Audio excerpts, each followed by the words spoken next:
ദൈവക്രോധത്തിൽ ഉൾപ്പെടാതിരിക്കാൻ അനുവദിക്കപ്പെട്ടിരിക്കുന്ന ഈ കൃപാകാലത്ത് എത്രയും വേഗം പുത്രത്വം പ്രാപിച്ചുകൊള്ളുക.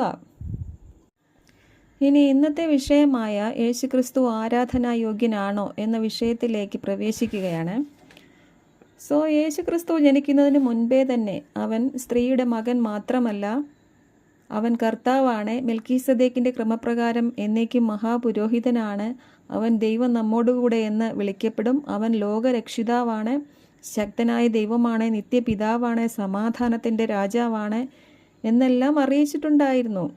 പിന്നീട് യേശുക്രിസ്തു ഭൂമിയിൽ വന്നപ്പോൾ താൻ പാപം മോചിക്കാൻ അധികാരമുള്ളവനാണ്, എന്നെ കാണുന്നവൻ പിതാവിനെ കാണുന്നു, ഞാനും പിതാവും ഒന്നാണ് എന്നും അറിയിച്ചു.